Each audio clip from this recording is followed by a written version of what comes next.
Hello and welcome to Disc Golf Daily, the podcast that tries to catch you up on all the happenings in the disc golf world in about 8 to 10 minutes. I'm Brian Papa Wolf Frawley, and I'm excited to recap the Music City Open with you. Before we start, I'm a big fan of kudos, flowers, acknowledgement, whatever phrase you want to use. And I, someone in the media, just barely, need to acknowledge a great effort this weekend. Zach Melton was your on-course commentator, the third person in the booth, if you will, this week, and he did an amazing job. He kept it light and fun, yet also responding to the booth questions or needs really well. I personally hope we get to see/hear more of Zach on the mic this year. We went into the 2024 Music City Open with many on-course storylines. Could Simon and Kristin repeat? Where were the other top FPO players like Missy, Paige, and Owen? Could AB continue his hot streak? And the most important question, who has the best hot chicken in Nashville? The weekend had many great talking points when it came to the on-course battles. Unfortunately, it was the off-course news Saturday morning that shocked many of us. For those that didn't know, there was a threat of violence towards the players, staff, and spectators made by someone. It's hard for me to wrap my head around the feelings of those players, staff, and spectators in that moment on that course. The Disc Golf Pro Tour and local organizing committee and local authorities handled the situation, and you can read more about this, including a statement from Jeff Spring, the Disc Golf Pro Tour's CEO, on the Disc Golf Pro Tour website. After that day, after round 2, we saw Kristin and Holyn tied atop the FPO division, both with -10. Each player shooting a -7 and -3. They just didn't do it on the same day to give you a little bit of excitement. Coming into the third day, Kristin bogeyed 2 of the first 3 holes, giving Holyn the early lead. By hole 7, things were all squared up. Hole 8 brought a little bit of craziness, with Holyn taking a bogey and Kristin birdieing it. Kristin then birdied hole 9. And shot an even on the back 9 to secure her back-to-back Music City Open win. I hope she can get the guitar home. Speaking of the guitar, is that the coolest trophy in disc golf? I don't know the answer to that, but you should ask your league members or the people you golf with this week and let them know you heard it on the Disc Golf Daily podcast. For the fan that's been around for, let's say, more than a couple of years, the MPO lead card on Sunday was a dream come true.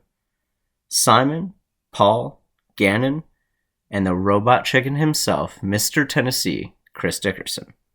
As a fan, I was so excited to sit back and enjoy different styles of golf, but yet an elite level of skill that I could only hope of. You can argue all day who the best player in disc golf is, but in my opinion, they were probably on that card. I just don't know which one it was. In 2023, Simon birdied the final 8 holes to take home his win, and in 2024, he started the round by birdieing 8 of the first 9. Paul and Ricky made their moves. Chris was hot on the back 9, but no one could catch Mr. Lazat. He now is the proud owner of multiple trophies that are guitars. It's pretty cool. For a guy who was sick, who had back pain, who, let's be honest, didn't look like the jovial self he was on camera, it sure worked out for him this week. Steve wanted me to make a crack like, Simon is back! But it's hard for someone who's the defending champion of an event to be back. He didn't really leave. We just have so much great talent in our game. He just hasn't been at the top of the leaderboard. Congrats to Simon, and best of luck on his upcoming paternity leave. See you in a few months.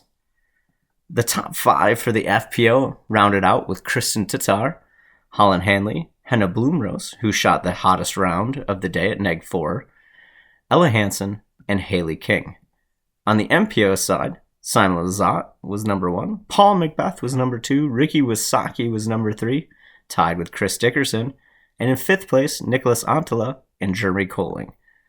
What a great top 5 on both sides for the fans and for all the manufacturers. There was a good spread there if you're on the manufacturer side. Well, we talked about cashing, so we have to talk about those that didn't cash. Maria Oliva, Hannah Wynn, and Vanessa Van Dyken were your highest rated FPO players who didn't cash. On the MPO side, you had Maddie O, Isaac Robinson, and Kyle Klein, although Kyle Klein did DNF before Saturday morning. On the opposite of that, we had some positives as well. Holyn Hanley shot 33 points over her rating over the weekend. Jenna Kapperman shot 23 points over her rating. And Rebecca Cox, who's had a great start to the season, shot 22 points over her rating. I expect her rating to go up quite a bit come this May update. On the MPO side, Ty Love shot 30 points over his rating. Simon Lizotte shot 28 points over his rating. That's what it takes to win at that level. And Silas Schultz shot 23 points over his rating.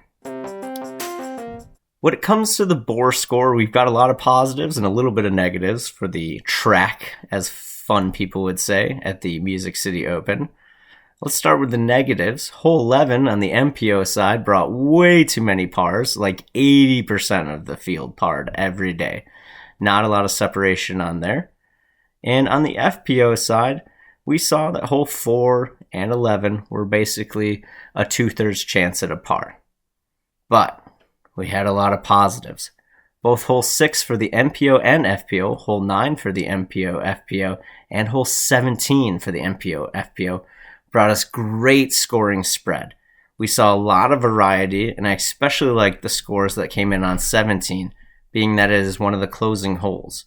I thought that was really cool and a great layout by the local organizing committee. Kudos to them. Remember this week to tell everybody about Disc Golf Daily, maybe even tell them to head over to our Facebook page. We look forward to the Champions Cup recap next Monday. Until next time, keep it in the fairway.